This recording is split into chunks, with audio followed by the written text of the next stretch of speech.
ಮಾಜಿ CM BS Yediyurappa ವಿಚಾರಣೆ ಮುಕ್ತಾಯಗೊಂಡಿದೆ. POCSO ಪ್ರಕರಣ ಸಂಬಂಧ ಇಂದು ಬಿಎಸ್ವೈ ವಿಚಾರಣೆಗೆ ಹಾಜರಾಗಿದ್ದರು. 3 ಗಂಟೆಗಳ ಕಾಲ ವಿಚಾರಣೆಯನ್ನ ಎದುರಿಸಿದ್ದಾರೆ ಬಿಎಸ್ ಯಡಿಯೂರಪ್ಪನವರು.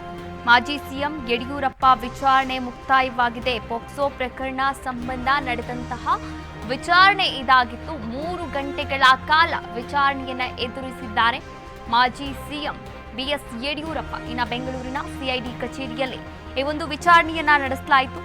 ಅಪ್ರಾಪ್ತ ಬಾಲಕಿಗೆ ಲೈಂಗಿಕ ಕಿರುಕುಳ ನೀಡಿದಂತಹ ಆರೋಪದ ಅಡಿಯಲ್ಲಿ ದೂರು ದಾಖಲಾಗಿತ್ತು. ಇನ್ನು ವಿಚಾರಣೆ ಮುಗಿಸಿ ಮನೆಗೆ ತೆರಳಿದ್ದಾರೆ ಬಿಎಸ್ ಯಡಿಯೂರಪ್ಪ.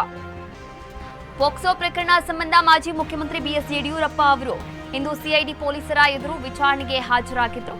ವಿಚಾರಣೆಗೆ ತೆರಳುವ ಮುನ್ನ ಮಾಧ್ಯಮದವರೊಂದಿಗೂ ಕೂಡ ಮಾತನಾಡಿದರು. ಒಟ್ಟಾರೆಯಾಗಿ ರಾಜ್ಯದ ಜನತೆ ಈಗಾಗಲೇ ಹಲವು ಸಮಸ್ಯೆಗಳನ್ನು ಎದುರಿಸ್ತಾ ಇದ್ದಾರೆ. ರಾಜ್ಯದ ಜನತೆಯ ಬಗ್ಗೆಯೂ ಕೂಡ ತಲೆ ಕೆಡಿಸಿಕೊಂಡಿರುವಂಥದ್ದು.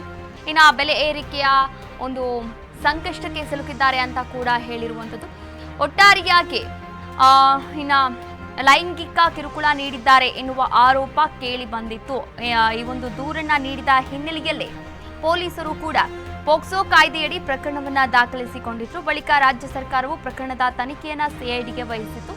ಹೀಗಾಗಿ ಇಂದು ಪೋಕ್ಸೋ ಪ್ರಕರಣದ ವಿಚಾರಣೆಗೆ ಬಿಎಸ್ ಯಡಿಯೂರಪ್ಪ ಅವರು ಆಗಮಿಸಿದ್ರು. ಒಟ್ಟಾರೆಯಾಗಿ ವಿಚಾರಣೆ ಮುಕ್ತಾಯವಾಗಿದೆ.